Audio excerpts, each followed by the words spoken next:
Creo que es el momento de que podamos ahondar en esto y que podamos conocer y detectar la depresión. Un trastorno del ánimo que está compuesto por una multiplicidad de síntomas. Entre ellos, uno muy frecuente es la tristeza. A veces es difícil distinguir porque inclusive hay depresión sin tristeza. Pero a veces no sabemos diferenciar entre una tristeza, un duelo o una depresión. Son 10 síntomas. Si tienes 5 o más durante 2 semanas es depresión mayor. El eje principal es esa incapacidad. ¿Incapacidad para qué? Para disfrutar. Hay inclusive una depresión que se llama la depresión enmascarada, que parece otra cosa. Es muy complejo porque puede ser derivado por muchas cosas. Que viene tanto de nuestros genes como del ambiente y de la interacción del ambiente con nuestros genes. Hay muchos factores asociados a la depresión y por eso es difícil que una sola teoría nos explique todo. No todas las personas que tienen depresión y no todos son a causa de la depresión. La atención oportuna es lo más importante porque tienes razón. Entre más avanza la depresión, menos energía hay para decir ayuda. Incluso esas solicitudes de ayuda no son tomadas en cuenta porque parece como broma, parece como un juego. La depresión no es normal sentirnos mal. Cualquiera de los diferentes síntomas que mencionamos, si tú los detectas, busca ayuda. ¿Tengo o no tengo depresión? ¿Te sientes bien o te sientes mal? ¿No te sientes bien? Hay que hacer algo al respecto. O sea, no. Casa Dr. Fu presenta. Bienvenidas, bienvenidos. Esto es La Curiosidad Conecta. Soy Maru Lozano Llamas. A lo largo de todos los episodios de este canal de La Curiosidad Conecta, ha habido como en muchos temas común, el hilo conductor de algunas de las situaciones es la depresión. Y creo que es el momento de que podamos ahondar en esto y que podamos conocer y diferenciar y detectar la depresión. Y para eso tengo a alguien que ya conocen, Cristina Kennington, bienvenida, psicóloga, psicoanalítica. Sí. ¿Verdad? Esa es tu especialidad. Esa es, exactamente. Psicóloga, psicoanalítica y bueno, pues encantada de estar aquí otra vez, Maru, en tu programa y muy contenta de que haya más espacios donde se le brinde la plataforma y la atención a estos temas que lamentablemente afectan a muchas personas, a sus familias, a la economía. O sea, es una situación muy complicada que esperamos que a lo largo del programa podamos ir ayudando a la gente a entenderlo un poco mejor. Claro, y es algo que se trata a través del psicoanálisis o de la terapia, pero también a través de la medicina psiquiátrica, y por eso le doy la bienvenida también a Víctor Barajas, doctor, ahora sí que como la canción, doctor psiquiatra, ¿verdad? Ese. Bienvenido. Exactamente. Bienvenido. Bien importante, hemos sentido o se dice que sobre todo a raíz de la pandemia ha habido más casos de depresión, pero a veces no sabemos diferenciar entre una tristeza, un duelo o una depresión. Viene la primera pregunta, ¿qué es la depresión desde el punto de vista de la psicología y de la psiquiatría? Empezamos por las damas. Muy bien. La depresión viene de la palabra deprecio, del latín, que significa hundimiento. Y de ahí viene como esta sensación de estar deprimido, ¿no? Como hundido. Y es importante mencionar que es un trastorno del ánimo que está compuesto por una multiplicidad de síntomas. Entre ellos, uno muy frecuente es la tristeza, pero como bien mencionas, a veces es difícil distinguir porque inclusive hay depresión sin tristeza, ¿no? Y también es difícil distinguir la depresión del duelo porque se sienten igual, nada más que tienen unas ciertas características diferentes, como una baja autoestima en la depresión y en el duelo no hay una baja autoestima. A lo largo del programa yo espero que podamos ir como desglosándolo un poco mejor. Pero la depresión es esta sensación no es una sensación, es una multiplicidad de cosas que nos pasan. Si son, igual y los síntomas y esas cosas pudiera trabajarlo mejor el doctor Víctor, pero son 10 síntomas. Si tienes 5 o más durante 2 semanas es depresión mayor. Si puedes tener 2 síntomas nada más y no necesariamente entre ellos la tristeza. Si lo tienes por más de 2 años es una distimia. Y bueno, y son un montón de cosas que realmente causan mucho malestar. Causan mucho malestar porque nos afectan en nuestras 3 esferas: la psicológica, la biológica y la social. Los síntomas son la desesperanza. Aquí me ayuda si se me pasa uno. La desesperanza puede ser la tristeza, cambios en hábitos alimenticios, en las formas en las que dormimos, retraimiento o aislamiento social. Aquellas cosas que antes disfrutábamos las dejamos de disfrutar. No sé si... Creo que esa es dentro de la depresión, como trastorno mental, trastorno psiquiátrico y condición que atendemos los médicos, de acuerdo a diferente clasificación, pero de acuerdo a como al manual estadístico de diagnósticos mentales, se tiene que cumplir, como dice Cristina, 5 criterios por al menos 2 semanas. Uh-huh. Y el eje principal es esa incapacidad. ¿Incapacidad para qué? Para disfrutar. ¿Sí? O sea, ya nada te hace sonreír, ser feliz. No necesariamente refiere que nada, uh-huh. sino en menor cantidad. En menor cantidad. En menor cantidad. Sí. Ya no tienes ese entusiasmo por ciertas cosas. Uh-huh. Pero ahí, ahorita que dices eso, estoy totalmente de acuerdo con el doctor Víctor. La depresión en el hundimiento es como una espiral que va para abajo. Entonces, a lo mejor no significa que no puedas al principio, pero si no lo atiendes, se va a ir empeorando.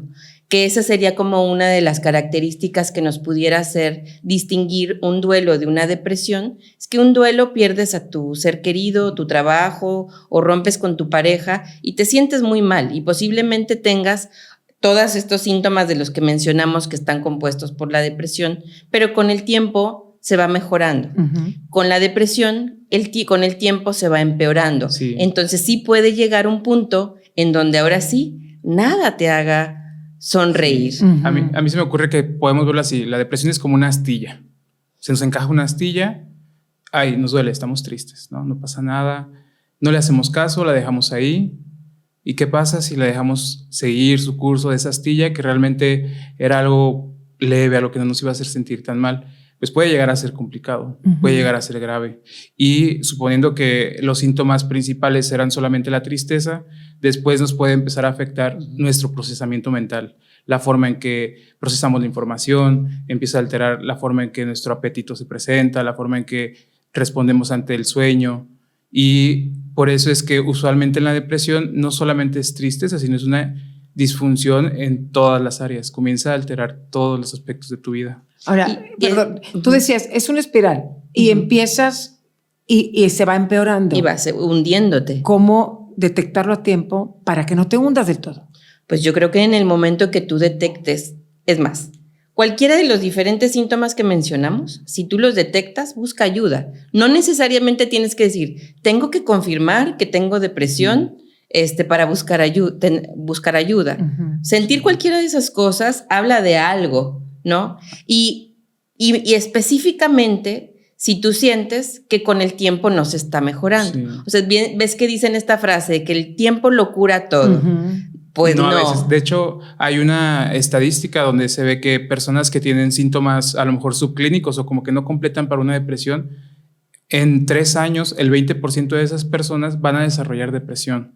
Entonces, qué mejor que esas personas se atiendan, que no tengan depresión. Claro. Uh-huh. Entonces, primero es cuando estás con desgano, con tristeza, cambios en la alimentación y de repente ya no tengo hambre o como mucho. Te estás aislando. Creo que hay uno que es bien común, que a veces no nos damos cuenta, la irritabilidad. Uh-huh. Estamos de malas, todo nos cae gordo, todo nos cae mal, todo nos parece malo, negativo. Nos fastidia. Estamos como con estos, yo le digo a mis pacientes o a las personas, les digo, con estos anteojos oscuros en un día nublado, incómodo, ¿sí? Uh-huh. No te permiten ver bien, no te permiten tomar una decisión adecuada porque no alcanzas a ver las cosas de una forma pues más sana, más real, sin depresión. Entonces, fíjate, la irritabilidad yo no la tenía como en el mapa como algo que tenga que ver con la depresión. Yo siento como que o percibía o sentía lo que yo sabía, sí, que la depresión estaba más relacionada como una tristeza, como un desgano, que con la irritabilidad. No, pero incluso hay depresión, o sea, están estos 10 síntomas que también nos faltó mencionar, el de llanto fácil, uh-huh. ¿no? O sea, que yo no sabes ni por qué y ya estás llorando. Están estos 10 síntomas y tú puedes tener depresión teniendo 5 de esos síntomas y que no sea la tristeza uno de ellos. Entonces, ahí es como hay inclusive una depresión que se llama la depresión enmascarada, que parece otra cosa, ¿no? Pero lo importante es, obviamente es importante hablar de depresión, pero de manera general lo que yo creo que podríamos también extraer de esta conversación es que estar mal no está bien. No importa cómo se llame. O sea, no importa, o sea, tengo o no tengo depresión. ¿Te sientes bien o te sientes mal? No te sientes bien. Hay que hacer algo al respecto. O sea, no debemos de acostumbrarnos a estar mal, aunque no tenga nombre. Puedes estar mal un ratito, un tiempo, un duelo, pero sin ninguna causa aparente, ¿no?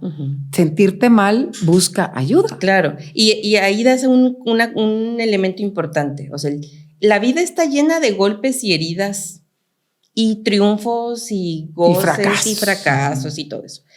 Y los golpes y las heridas psicológicas, como que te corten, que te rechacen, que te corran, que te vaya mal en un proyecto, un fallecimiento, que te digan, que te insulten, que te difamen, que te envidie la vecina, o sea, todo, en diferentes montos, pero son golpes y heridas.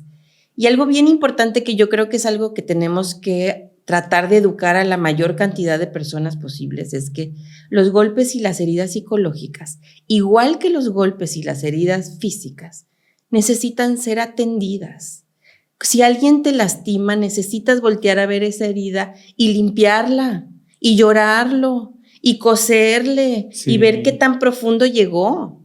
Y esos golpes y heridas no atendidos se infectan. Y si se infectan, se causan enfermedades. Y eso se me hace bien interesante ese ejemplo porque justo también desde la parte de psiquiatría muchas personas piensan que van a llegar al médico ya cuando es hora de quitarle la pierna. No, la realidad es que queremos ir al médico para prevenir que eso suceda. Entonces, de la misma manera, el ir al psiquiatra no estamos esperando un caso grave. Esperaríamos que las personas se atendieran desde antes de desarrollar una depresión grave o severa. Ahora, llega alguien particularmente con un psicólogo o una psicóloga, en tu caso, Cristina, llega alguien, ¿cómo detectas que lo que tiene realmente es depresión y hay que mandarla con un psiquiatra o mandarlo? Porque el psiquiatra te da medicamento para tratarlo. ¿De qué manera se puede diferenciar? Pues mira, igual y te platico un poco lo que hago y ya vemos si Víctor me complementa y demás, pero, por ejemplo, llega conmigo una persona con depresión. Lo primero, o dice que se siente mal, ¿no? Entonces hago preguntas, determino, se me hace que sí, va por una depresión. Normalmente nosotros empezamos con 6 sesiones de evaluación, 6 sesiones de entrevista, en las cuales yo estoy como detective tratando de investigar la raíz del problema, ¿no? O sea, ¿qué es lo que está generando este malestar que trae la persona? Que puede ser por una depresión o por cualquier otra cosa. A lo largo de este tiempo yo debo de tratar de identificar como algo que pudo haber gestado el malestar, construyo mis hipótesis. Y normalmente encontramos que los pacientes desde la evaluación empiezan a sentirse bien cuando están pues expresándose, encontrándole sentido a las cosas, llegando a cierta historización y demás. Si yo veo que no hay ningún tipo de mejoría, eso es una que me pudiera indicar. Si yo veo que sus síntomas no le permiten funcionar en el trabajo o en la familia, pues, y está causando problemas, por más que yo le esté escarbando terapéuticamente, el malestar está causando más problemas que el propio malestar. Entonces necesita llegar como el refuerzo, ¿no? Ese sería, y también la gravedad. O sea, si un paciente me dice, ya no quiero vivir, estoy pensando en matarme, ahí también. Y otra de las cosas que tal vez pudiera indicar que yo pudiera pedirle apoyo a Víctor, por ejemplo, sería que viene viviendo con esto 30 años. Entonces ya cuando una persona tiene muchos años experimentando, viviendo o sobreviviendo a una depresión, es importante tomar en cuenta que psicológicamente ya se acostumbró, pero también físicamente ya se acostumbró. Entonces necesita ver algo que Y ahora sí, ese sería como... Ahora sí ya se deriva al médico psiquiatra. ¿Qué pasó y qué se hace? Pues yo lo mando, le mandas un resumen y yo lo vi de esta forma. Claro, desde la evaluación médica, lo que nosotros vamos, primero para nosotros como atender a un padecimiento, tratamos de identificar de dónde viene, por qué le está pasando esto a las personas. Y en la depresión hay una palabra bien rimbombante, digamos, que es multifactorial.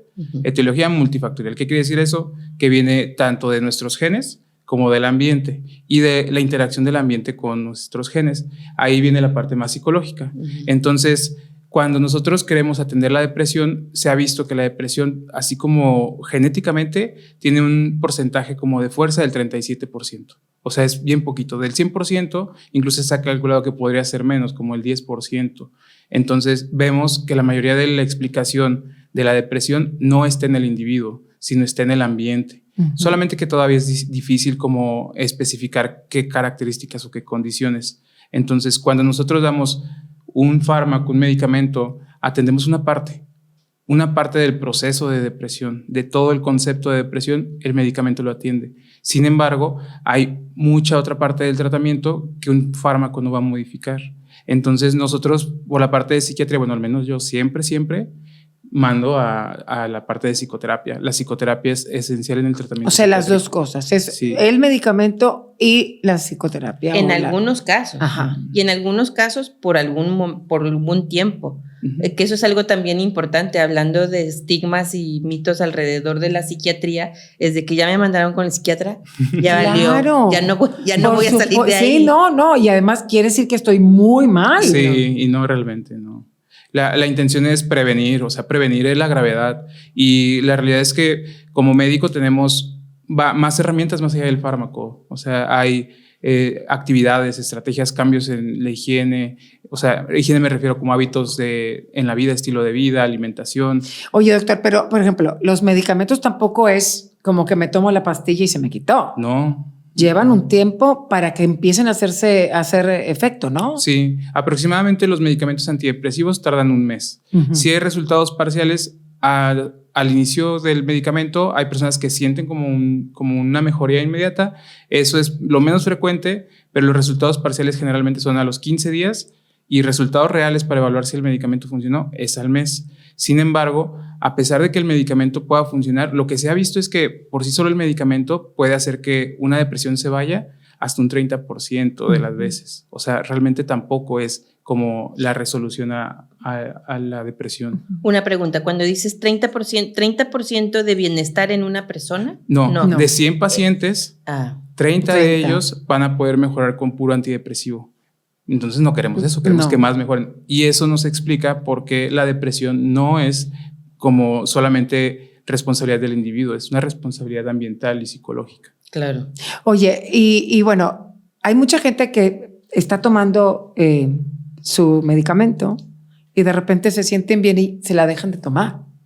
Y eso tampoco está bien. Es que hay una situación, ahí en ese sentido, en ese tema pasa en todos lados, o sea, pasa que se empiezan a sentir bien y se dejan de ir a terapia. Sí. O que dicen, no, ya con el psiquiatra tengo, porque es más grave, no es como ya me está dando pastillas, ya estoy en manos del súper especialista, entonces dejo la terapia.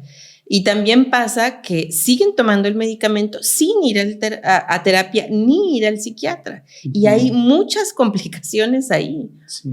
Yo, por ejemplo, cuando nosotros damos medicamento, es como cuando alguien se rompe un hueso y le ponemos un yeso. Le ponemos un yeso para que el hueso empiece como a pegarse nuevamente. Si retiramos el yeso antes, ¿qué pasa? Pues sí, se truena otra vez, ¿no? Entonces, algo así funcionan los medicamentos. Los medicamentos, los antidepresivos particularmente, se deben de dejar al menos 6 meses, 8 meses, un año, dependiendo del caso, a partir del momento en que el paciente tiene una mejoría. Entonces, lo más común que pasa, o lo que yo he visto en las personas que utilizan antidepresivos, es que toman su medicamento, pasa un mes, se sienten bien, pero como no se asocia en la mente como tengo el medicamento y esto me hizo sentir bien, sino por alguna razón yo ya me siento bien, no necesito la atención, no necesito tratamiento, yo estoy bien, yo puedo solo, sola. Entonces abandonan el tratamiento y ¿qué pasa? no es inmediato la recaída, tarda como 2 semanas, 3 semanas en volver la recaída y pues otra vez una recaída fuerte puede ser. Entonces, ¿qué volvemos a hacer los médicos o en psicoterapia? Volvemos a empezar, volvemos a iniciar y se vuelve el conteo, se vuelve a empezar el conteo de tiempo necesario. Ahora, adelante. No, que ahorita que menciona esto, Víctor, es súper importante que la familia esté a favor, porque luego la propia persona está enferma, ¿no? Sus pensamientos están negativos, su ánimo está bajo, no tiene esperanza. Energía cero. Así. Energía cero. Y aparte la familia... Y aparte la familia le dice, ¿para qué vas al psiquiatra? Échale ganas. Échale ganas. ganas. No vayas, ya todavía vas con el psicólogo. Entonces, ¿qué pasa? Imagínate, si tú no tienes ánimo, pues cualquier desánimo exterior, pues claro. Claro que le haces caso. Sí, vas arrastrando la cobija y luego te la pisan. O te la pisan, claro. Entonces hay una situación ahí complicada. Ahora, ¿cuánto es también, de qué manera la depresión tiene que ver con una cuestión de desbalance químico que con una cuestión externa de la que hablabas, doctor? En esta parte se involucra lo que hablábamos de multifactorial, lo genético, neurobiológico y lo ambiental. La realidad es que las teorías que se han buscado es una que se llama teoría monoaminérgica, ¿no? Que nos habla justo de un desbalance de neurotransmisores puede generar la depresión. Esa teoría cada vez es más obsoleta, digamos, o sea, cada vez se utiliza menos por la complejidad del diagnóstico, la complejidad de lo que estamos hablando. Entonces, sí hay alteraciones neurobiológicas, tanto en los neurotransmisores, pero no solo en los neurotransmisores, sino también en inflamación. Hay inflamación en todo el cuerpo. Por eso es que, por ejemplo, personas que tienen obesidad, trastornos reumatológicos, están constantemente inflamadas y eso los predispone a depresión. Alteraciones endocrinológicas como hipotiroidismo, hipertiroidismo, alteraciones, por ejemplo, incluso de la forma en que se metabolizan los carbohidratos, o sea, diabetes, intolerancia a la glucosa. Entonces, hay muchos factores asociados a la depresión y por eso es difícil que una sola teoría nos explique todo. Incluso uno también bien interesante es la microbiota, ¿no? La parte de la flora intestinal es algo que se ha descubierto como un segundo cerebro, por así decirlo. Porque si lo empezamos a trabajar, podemos empezar a modular, empezamos a regular. Entonces, sí es complicado como solamente pensar que un fármaco te va a quitar la depresión. Hay más cosas por hacer. Todos tenemos en nuestra familia a alguien a quien queremos o admiramos por lo mucho que nos han dado. Papá, mamá, una abuela, el abuelo, un primo, un tío, bueno, hasta un compadre o una comadre. Y muchas de las veces pensamos que no nos alcanzaría la vida misma para devolverles un poco de lo mucho que nos han dado. Hoy yo te ayudo a que esto cambie. Mi equipo de producción y yo ponemos a tu disposición las cámaras y micrófonos de este estudio para poder hacer esta entrevista donde la persona que tú tanto quieres plasme su vida tal y como lo hacemos en mi programa. Regálate la oportunidad de archivar en video la historia de esa persona tan importante para ti y los tuyos. Manda un WhatsApp a este número que aparece en pantalla para ponernos en contacto contigo y brindarte más información. Te garantizo que más que una entrevista es un legado para el alma.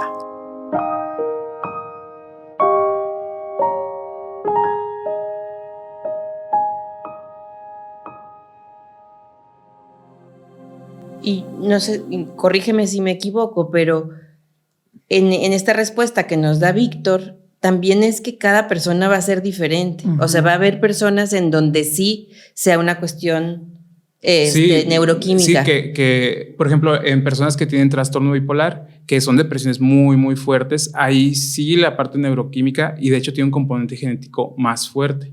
Entonces, ahí la parte de los fármacos son indispensables. Realmente, si un paciente con una depresión de un trastorno bipolar quisiera solamente llevar psicoterapia, va a ser un reto gigante para el psicoterapeuta que quiera hacer eso. O sea, entonces, sí es considerar todos los factores y en eso mismo, como psiquiatras, tenemos que aceptar que tal vez el medicamento no es el tratamiento para esta persona. Entonces, por eso de las cosas, o sea, no nada más es detectar si, ok, me siento mal, ok, voy a buscar un profesional de la salud mental, ya sea psiquiatría o psicoterapeuta. ¿no? Y luego detecto sí tengo depresión. Ok, aparte de eso tengo que, ya con el terapeuta o con el psiquiatra, determinar cuál es la causa raíz.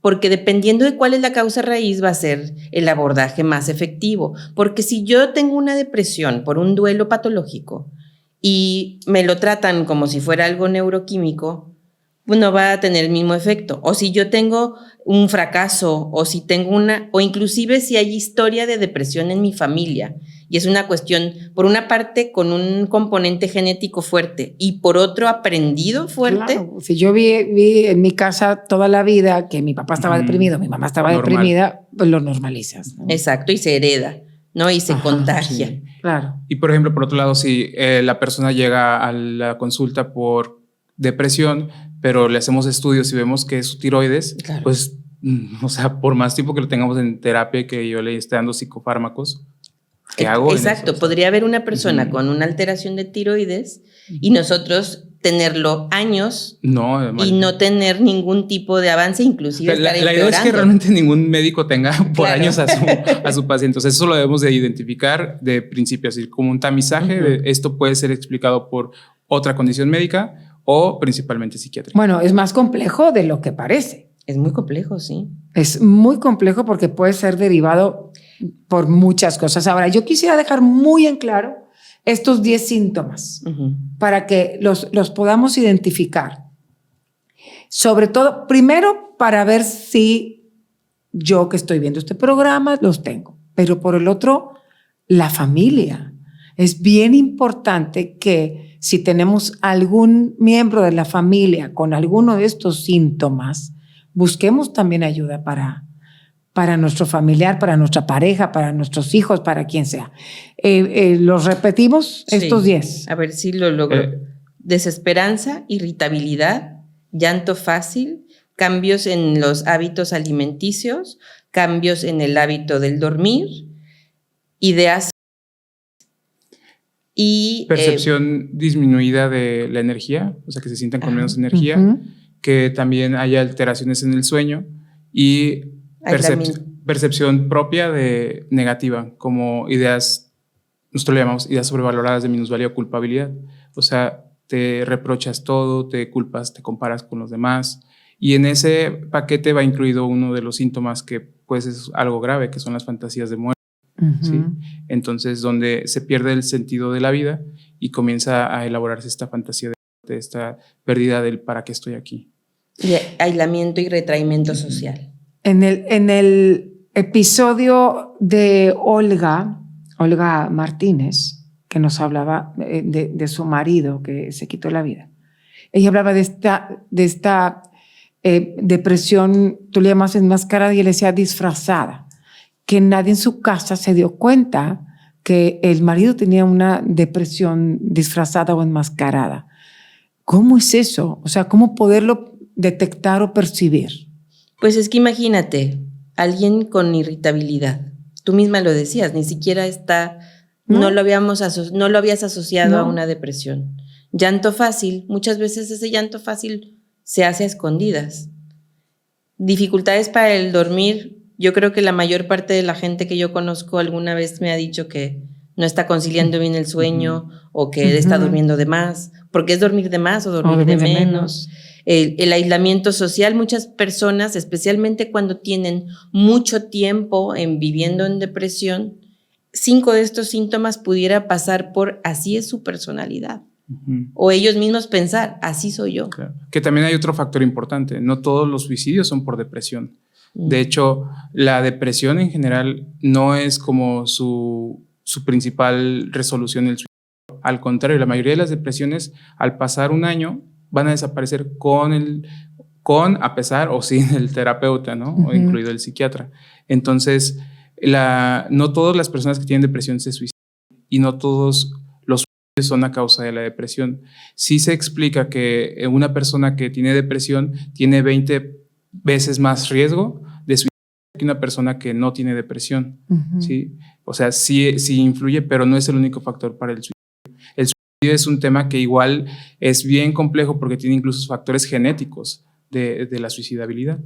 Ahora, en el COVID se dice que muchas personas empezaron a presentar depresión por el aislamiento, por una serie de cosas. Doctor, cuéntame por que... todo lo que hablamos, o sea, porque aislamiento, porque el virus afectaba directamente a lo mejor al sistema nervioso, por las relaciones familiares, porque se alteraban los ciclos cronobiológicos. El fallecimiento de gente querida. Incluso la presencia de ansiedad constante es un factor de riesgo para depresión.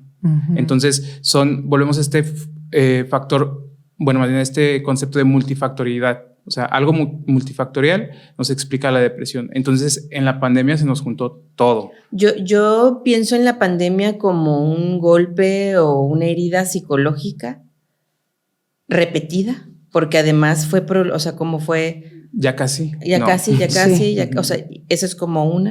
Y además colectiva, a todos nos pasó al mismo tiempo. Entonces, ¿cómo te recargabas con... ¿En quién me apoyo? Si todos estamos igual. Todos estábamos igual, exactamente. Y también, por otra parte, la incertidumbre psicológicamente tiene estragos gravísimos para el cerebro. O sea, por eso nos gusta la rutina, ¿no? Nos gusta saber dónde está nuestra taza. La certeza. ¿No? La certeza, claro. Exacto. Aunque sea una certeza que construida imaginaria, porque la incertidumbre es parte de, pero la sensación de incertidumbre es muy pesada, y la que tuvimos durante la pandemia fue exacerbada, ¿no? Porque primero por qué había surgido, que si era intencional, que si no era intencional, que si todos nos íbamos a morir. Todas estas teorías, ¿no?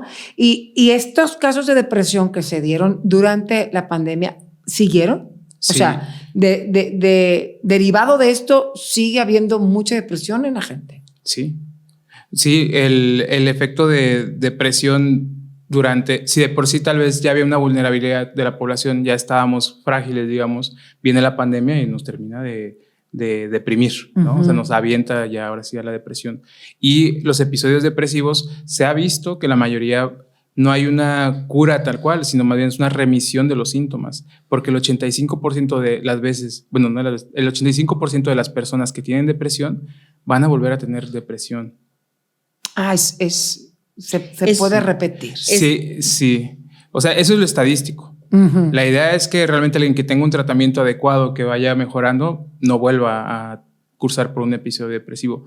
Lamentablemente, lo que se ha visto en la estadística es que el 85% de personas que tuvieron depresión, bueno, de un 100% que tuvieron depresión, el 85% va a repetir un episodio depresivo. Entonces, y de ese porcentaje, ¿sabes cuántos recibieron atención? Lo más probable es que la menor cantidad de personas. ¿Por qué? Porque eso también es algo que, bueno, a lo mejor no lo hemos platicado, pero también es un factor que se ha estudiado como factor de riesgo para la depresión, que es el poco acceso a la salud y pues la parte socioeconómica.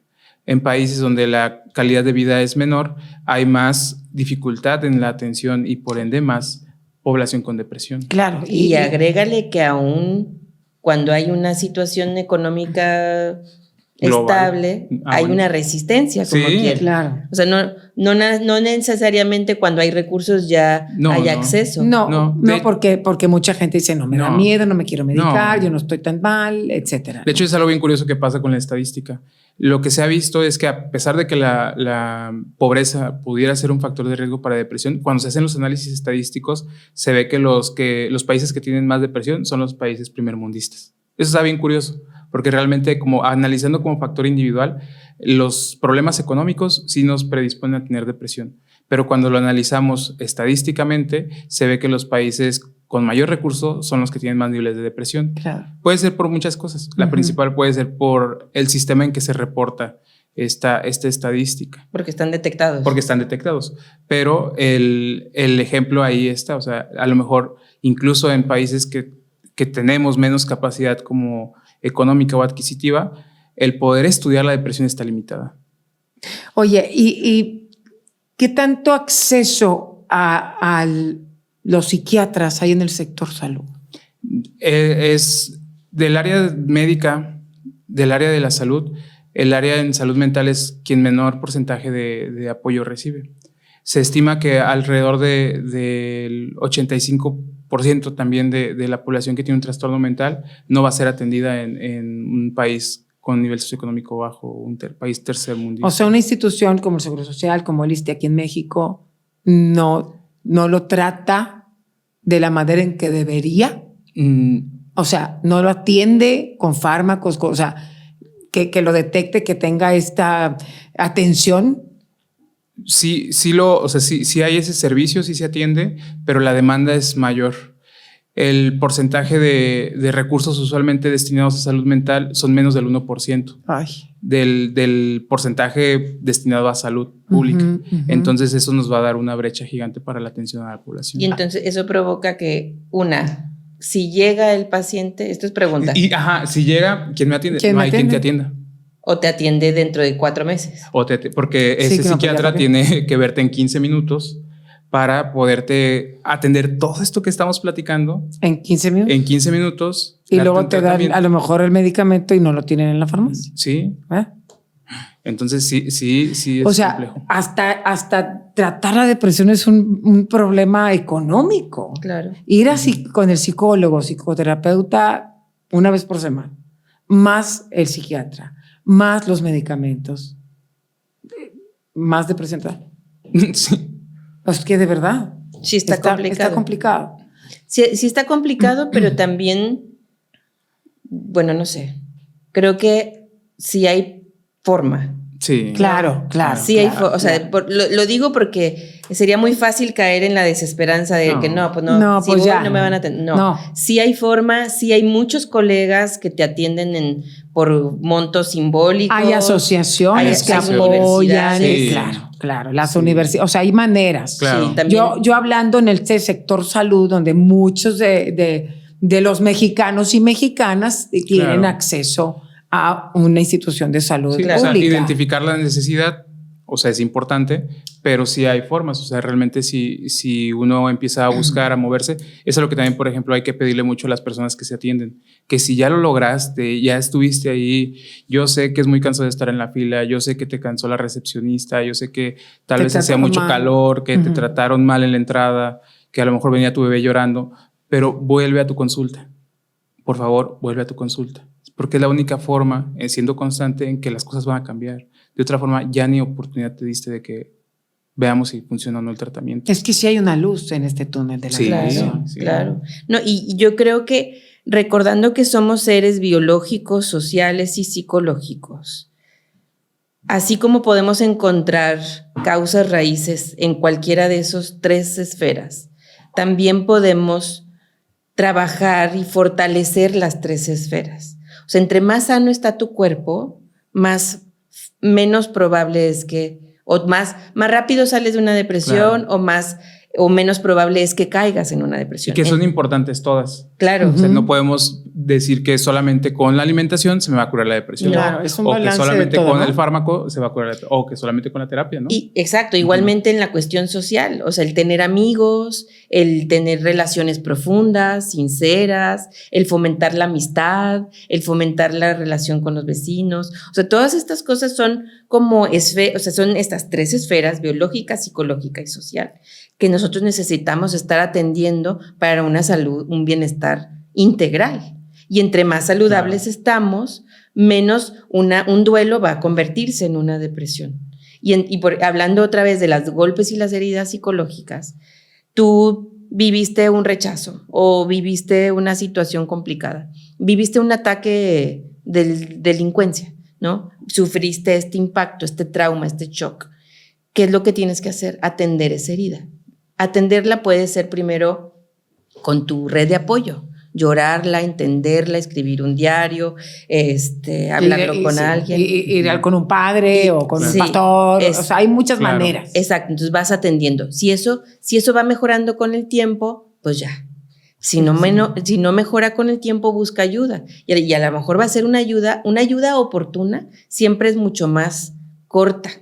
O sea, es mucho más eficiente. Sí, claro. Que una ayuda ya a la larga. O sea, que esperar a que se empeoren las cosas. Lo que sí creo que hay un factor que realmente no depende de la persona que está viviendo con depresión. O sea, hay factores, por ejemplo, hablando de este ejemplo de ser receptor de a lo mejor una agresión o de violencia, claro. Pues realmente hay algo más atrás, ¿no? O sea, entonces sí hay factores sociales, factores socioeconómicos, políticos que influyen para que haya más depresión. Ahora, tomar antidepresivos, hay gente que los toma por muchos años. O sea, puedes vivir así, o sea, tomando antidepresivos siempre y no pasa nada. Es una pregunta bien padre porque mi respuesta corta sería sí. O sea, realmente el que tu cerebro esté sufriendo inflamado, el que estés dejando de disfrutar las cosas, a que estés tomando un medicamento que se ha probado en la mayoría de la población, que se han hecho estudios en millones de personas y que no tiene efecto ni en tus riñones ni en tu hígado, pues sí, ¿no? La realidad tiene más secuelas. El no tomarlo que si tomarlo. Sin embargo, no es lo ideal. Lo ideal es que vaya asesorado de un tratamiento médico, psiquiátrico, para ver hasta qué punto es necesario ese medicamento y después irlo retirando. A veces se tiene mucho el temor de que los medicamentos son adictivos. La realidad es que el 1% de medicamentos que utilizamos pueden generar alguna dependencia, pero si utilizamos esos medicamentos bajo indicación médica, bien supervisados, siguiendo las órdenes médicas, no se generan esas dependencias. Ahora, como familiar o como pareja, ¿no? Si mi pareja tiene depresión, si veo a alguien de mi familia, un hermano, una hermana, mi hijo, mi hija, ¿cómo como familiar puedo ayudar independientemente de llevarlo a terapia, al psiquiatra, ¿no? ¿Cómo la familia o la pareja influye en que se vaya curando? Es un factor importantísimo, igual que en una adicción, la familia también se enferma y necesita la familia también atenderse o informarse y procurar su bienestar. ¿Cuál es la mejor forma? Tal vez en algún momento sí es importante acompañarlo y llevarlo sabiendo que la voluntad es de lo que tal vez pudiera estar fallando en esa persona, ¿no? En la voluntad del autocuidado. O sea, si tu autoestima está mermada en la depresión, entonces ¿cómo me protejo? ¿Cómo me cuido? ¿Cómo me procuro? Si no me importo, ¿no? Entonces ahí la red de apoyo sí es importante. Y creo que la palabra red es indispensable porque la red tienen que ser varias personas, porque una sola persona cargando a alguien con una depresión, pues es más fácil que podría hundirse junto con el que se está hundiendo que sacarlo, ¿no? Y también esa es otra cosa importante o una idea peligrosa, pensar que tú puedes sacar adelante a tu marido o que tú puedes sacar adelante a tu hijo. No, necesitas llevarlo con un profesional, atenderte tú, y hay una parte, o sea, tú puedes ayudar, pero hay una parte que no está en tus manos y necesitas estar como uno puede hasta donde le puede. Sí, aquí lo platicamos el otro día, ¿verdad, Cristina? Que es distinto a lo mejor para un menor de edad que para un adulto. Un adulto siempre tiene su autonomía. Siempre tiene su autonomía, incluso en un estado grave de afección mental como psicosis, con depresión, está estipulado legalmente y actualmente no hay atención involuntaria. En el país no deben de existir atenciones involuntarias. Entonces es bien complejo, ¿no? O sea, ¿por qué haces si no se quiere dejar ayudar? Sí, yo te quiero ayudar, pero no te dejas. Es que yo quiero que salgas. Sí, hay gente que no se ha parado de la cama en años por depresión. O sea, creo que eso es algo como bien importante. Realmente sufre mucho una persona y entre más grave la depresión, más sufre y obviamente en este hundimiento pues te arrastras a todas las personas a tu alrededor. Sufre la persona que tiene depresión y la gente alrededor. Sí, entonces yo lo que diría así puntualmente sería, si tu familiar no quiere atenderse, tú atiéndete. Te lo mereces, te mereces estar en paz, te mereces estar lo más sana, para que cuando tu familiar esté listo, le puedas extender la mano. Sí, claro. Y que puedas tramitar con la culpa de soltar a veces. Diariamente nuestros pies caminan de 8 a 10 mil pasos y nos llevan por el mundo. Pero con un solo malestar nos cambia la vida. Casa Dr. Food es tu aliado en el cuidado de tus pies. Somos líderes en el ramo con más de 60 años de experiencia y te ayudamos a mejorar tu calidad de vida. Que el dolor en los pies no se convierta en un dolor de cabeza. Atendemos pacientes con toda clase de necesidades y contamos con la más alta tecnología para atender podología preventiva, lesiones, uñas encarnadas, hongos en las uñas y pie diabético, entre otros servicios. Pon tus pies en manos de los expertos. Casa Doctor Food.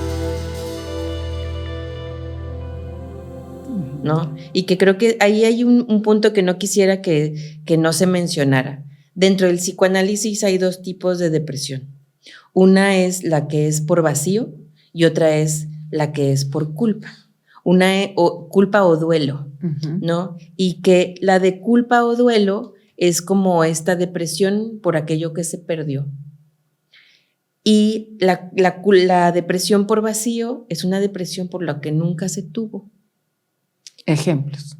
Por ejemplo, una persona que tiene todo y que no siente que, o sea, que no hubo una pérdida importante en su vida, el éxito ahí está, la economía está, hay pareja, hijos, y aún así el disfrute de la vida nada más no está. No sabe. No le sabe a nada, exacto. No le dio COVID emocional. Exacto. No le sabe. No huele y no tiene el sentido del gusto. Exacto. Okay. Y en el caso de una depresión por un duelo, o un duelo no resuelto, un duelo patológico, pues una persona perdió el trabajo y no lo suelta. O sea, no puede tramitar ese duelo.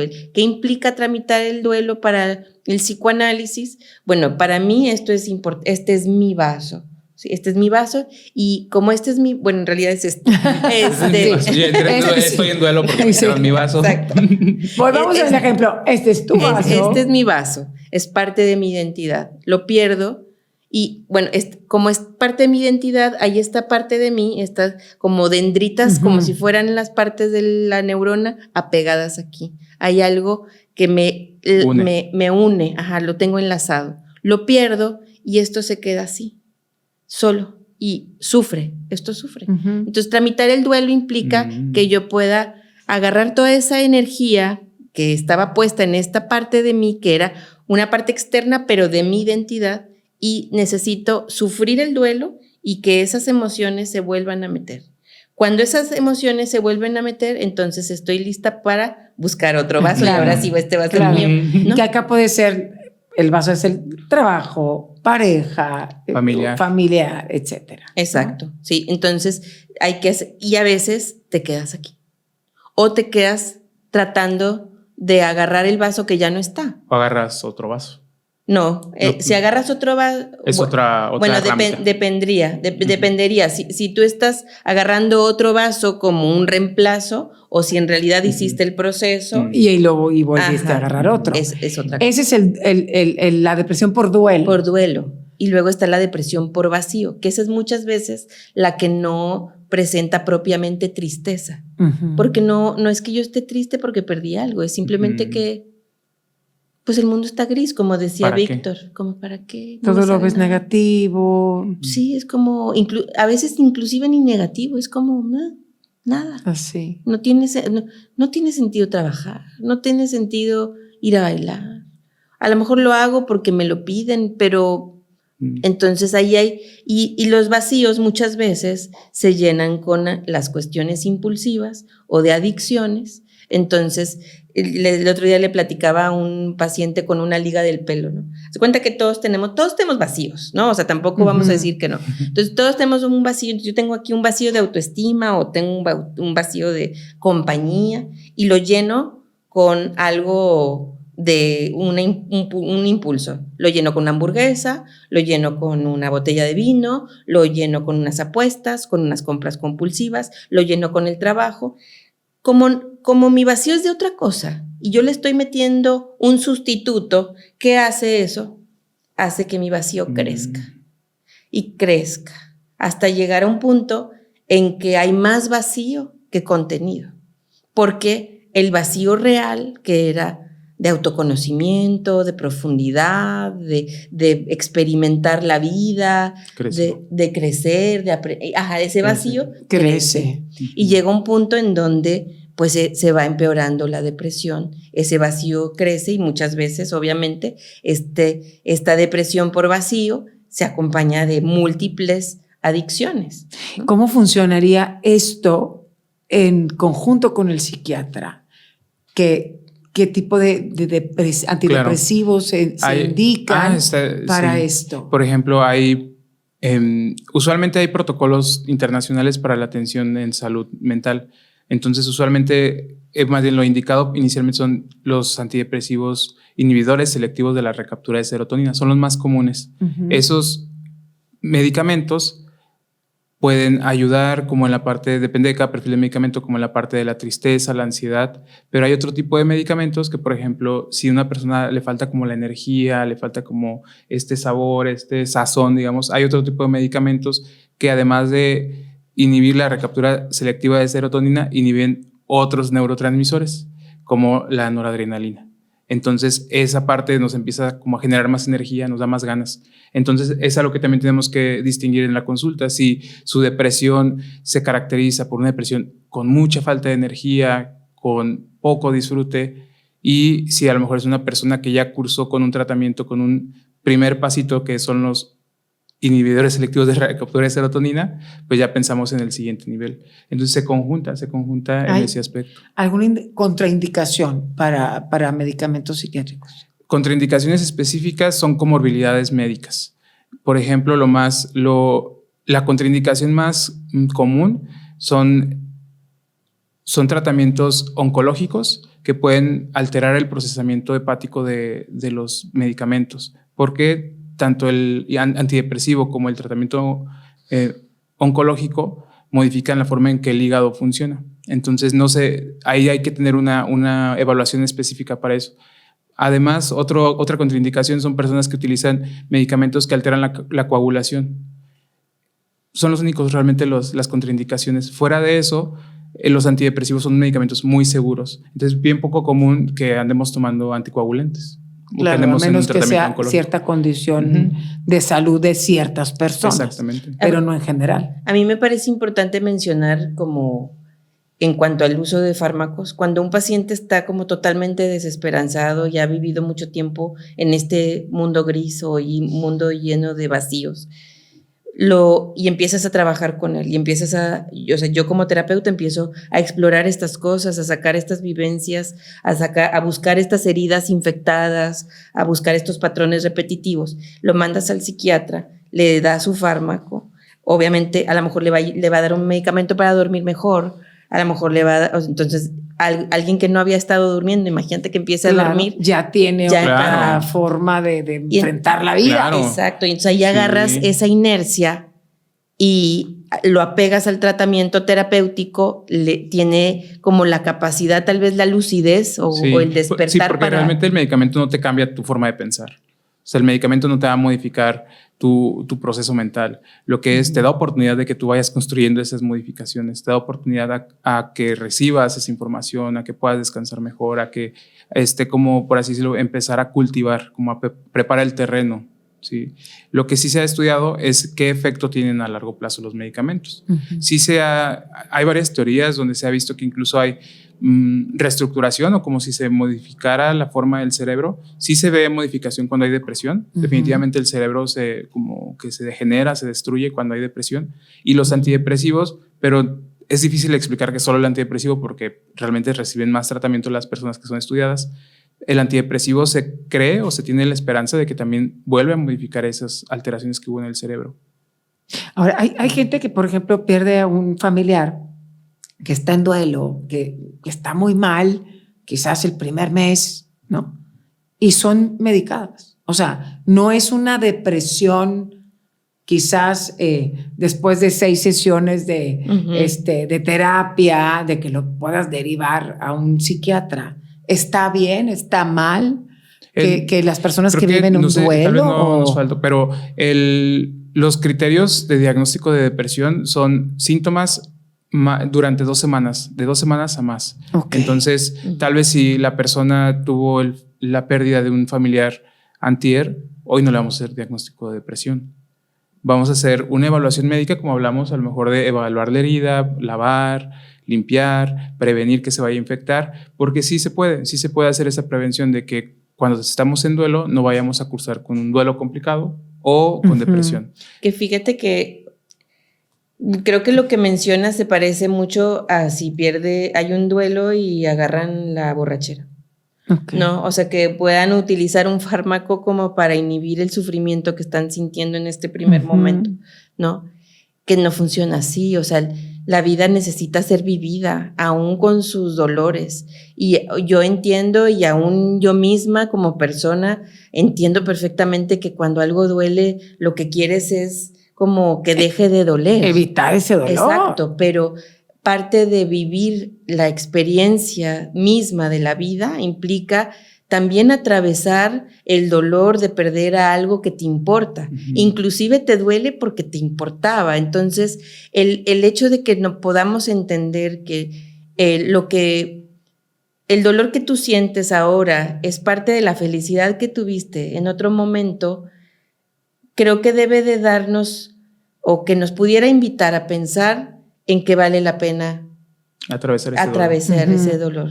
Sí, yo estoy hablando en un caso muy específico, a lo mejor de un duelo, porque sé de gente que, oye, la tuvieron que empastillar, o la tuvieron que empastillar, que es como se dice. Probablemente ya tenía una condición previa. Sí, igual como con la pandemia, o sea, personas que tenían a lo mejor una vulnerabilidad, una fragilidad, llega un evento estresante y se desenmascaran ahora sí los síntomas. Sí, yo recomendaría primero que intentaran una sesión de intervención en crisis de 3 sesiones seguidas de desahogo antes de querer taparlo. Sí. ¿No? Ahora, ¿qué tanto una persona que vive con depresión, con alguno de estos síntomas, que entre ellos es pues ese hundimiento, no disfrutar, tiene pues esas ganas o el valor de levantar la mano y pedir ayuda? Es bien complicado. Es complicado, pero también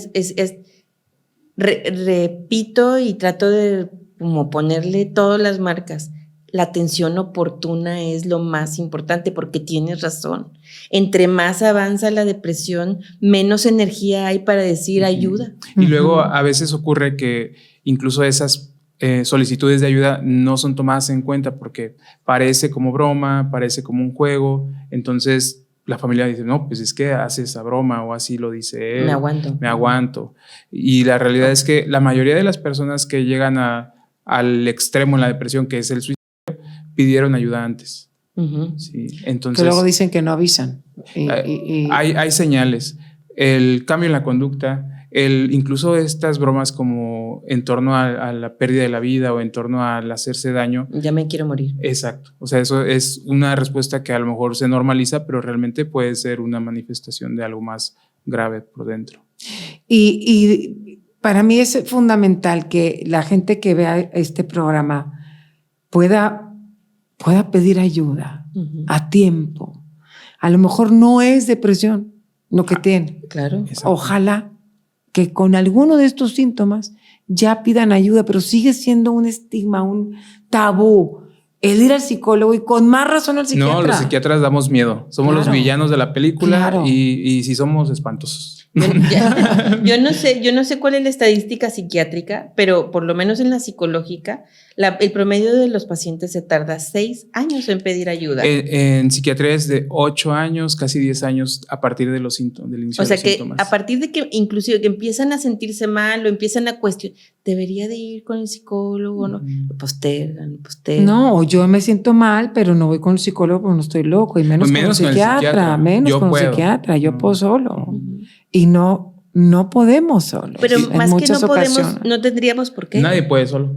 Nadie puede solo. Todos necesitamos de la comunidad. Sí, primero una red de apoyo, de la que hablabas. Claro. Y después alguien quizás que tenga más, que tenga mayor capacidad para es como atender. pensar, yo voy a atender mi infarto yo solo. Incluso el cardiólogo no va a atender su infarto él solo. Claro. Necesitamos recibir atención médica y profesional. Claro. Oye, bien interesante esta analogía, ¿no? Sí. O sea, si tienes, me fracturé el pie, yo me lo voy a curar. Pues yo es que sí hay gente que se anima a curarse sus pies. Bueno, sí. Que lo quedan chuecos. Bueno, sí, exacto. Y entonces en salud mental, con mayor razón, porque no se concibe la salud mental como un problema médico. Así es. Se concibe como un problema tal vez psicológico, y todavía dudan las personas, pero se concibe más como una crítica, como una deficiencia, como un error que yo cometí. Y la realidad es que es parte de una atención médica. Oye, y además estamos hablando de la depresión digamos, en general, no sé si esté bien dicho así, porque hay depresión relacionada con otros trastornos, la esquizofrenia o la bipolaridad, Sí, o la lo que hablabas tú ahorita, ¿no? Que eso evidentemente también se puede identificar atendiéndose. Sí. Claro. Atendiéndose. Y que es mucho más fácil. Y yo creo que igual deberíamos de apuntar a cambiar esa sensación social de decir, yo voy al psicólogo una vez cada, ¿qué? 5 años, 10 sesiones, nada más para ver cómo, y luego, fui una vez a un proceso profundo y luego voy como cada X tiempo y me siento mal, voy con el psiquiatra, Ajá, ¿cómo ves? voy a mi chequeo Voy a Claro. mi chequeo. mental, ¿no? Oye, Nunca le preguntas a alguien, ¿a poco vas al dentista? Sí, sí, claro. O sea, también hay higiene mental. Ahora, hay gente que dice, no, es que yo fui al psicólogo y no me funcionó. Pues búscate otro. Claro. Exacto. Hay veces vas con un dentista y no te funciona y vas con el otro, ¿no? Exacto. O sea, con quien te sientas tú que te está atendiendo la manera Yo creo correcta. que eso es bien, bien importante. Si no se siente la confianza con quien te está atendiendo algo tan íntimo como es tu mente, nos vamos a atorar en el tratamiento. En ese tratar de estar mejor ahora. Y que a veces es por formación, o sea, por la formación del propio profesional, y a veces es compatibilidad de personas, o sea, Claro. no necesariamente yo le voy a caer bien a todos, ¿no? Aunque lleves todos tus certificados. Tus credenciales, exacto, sí. Claro, puedes tener todos los estudios del mundo, cursos, diplomados y maestrías y demás. no eres para esa persona. Exactamente. Entonces, Pero darse la oportunidad de buscar a alguien más se merece para un yo estar tratamiento. mejor, ¿no? Vamos cerrando. Yo quisiera palabras esperanzadoras. Se puede ayudar a vivir mejor a alguien que tiene depresión. Tiene cura, se vive así. En mi opinión, yo creo que una persona que tiene depresión y logra tener la valentía de, con la poquita energía que le queda, buscar ayuda y atenderse, y lo llega a atravesar, no nada más logra vivir sin depresión, sino que puede ser una experiencia para vivir mejor después que antes de lo que había tenido la depresión. O sea, el pasarla mal es una oportunidad de transformarnos en otra cosa. Pero hay que buscar ayuda, atendernos y ser valientes, mostrar nuestras vulnerabilidades. Yo creo que estarás de acuerdo, la paradoja más importante de la salud mental es que tú tienes que reconocer que tienes un problema para estar bien. O sea, un paciente que te dice todo está bien, no tiene conciencia de enfermedad y es foco rojo de que, pues, es como las cucarachas. Si tú dices que no tienes cucarachas en tu casa, no fumigas, te aseguro que vas a tener más que quien cree que sí las tiene. Claro. Palabras esperanzadoras para cerrar. Claro que se puede mejorar. La depresión no es normal. No es normal sentirnos mal. Es normal sentirnos tristes, pero estar deprimidos no es normal. Y claro que se puede mejorar. Y de una forma segura. Y en verdad, a partir incluso de, a veces los síntomas nos están hablando de algo más, que necesitamos algo más que no sabemos que necesitamos. Entonces, el darte la oportunidad de atenderte te puede dar un momento de crecer, de salir más fuerte de ese momento. Fortalecido, ¿no? Sí, de esta etapa de depresión. Claro. A lo mejor antes yo veía todo en tono sepia, yo pensaba que así era la vida. Un día lo vi en blanco y negro y dije, no, ya voy al doctor. Y empecé a ver a colores. Claro. Sí, el camino para el bienestar es el malestar. Me refiero a que el malestar nos va indicando por dónde tenemos que irnos para estar bien. Entonces, el tener la capacidad y la valentía de decir, hablo muy mal de mí mismo, me veo en el espejo y me insulto, o pienso que nadie me ama, o no puedo dejar de llorar, o no puedo dejar de pensar que le fallé a mi papá que ya no está. O sea, poder decir estas cosas que muchas veces nos lo prohibimos es importantísimo porque el malestar es el camino para el bienestar. No es un signo de debilidad. No. O sea, no es debilidad la depresión. La depresión es un trastorno mental que merece atención. Fíjate que yo creo que la depresión, hablando de que no es una debilidad, yo creo que la depresión es la señal de que hemos sido fuertes demasiado tiempo. Sí. Nos hemos hecho fuertes demasiado tiempo. No tenemos que Llegó aguantarnos. un momento en que ya no puede. Sí. Y está bien.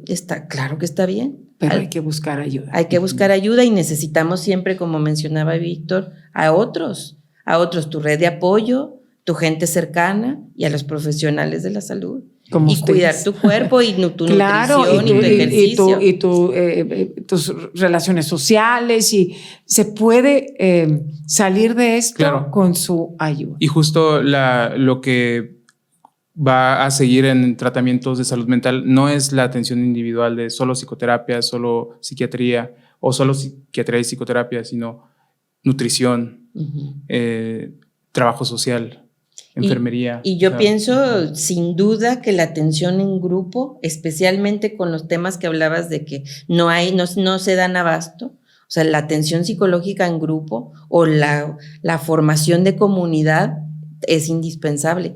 No nada más para la depresión, para muchos. En la salud mental. Y que busquen ayuda también la familia. Claro, la familia de la persona que tiene depresión. Muchas gracias. No. Algo que me haya faltado.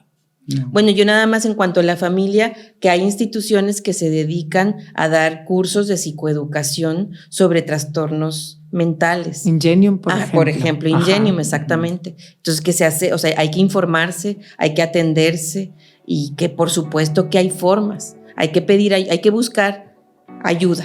Claro. Y aquí vamos a poner sus contactos y sus redes sociales para que las personas que tengan más dudas o quieran más información los puedan contactar. Gracias, doctor. Muchas gracias. Gracias, doctor Víctor Barajas. Gracias, Cristina Kennington, psicóloga. Y gracias sobre todo a ustedes. Si creen que esto le puede servir a alguien, compártanlo, que vale mucho la pena tener esta información y salvar a nuestro alrededor, a quien esté viviendo con esto, la depresión. Muchas gracias. Casa Doctor Food presentó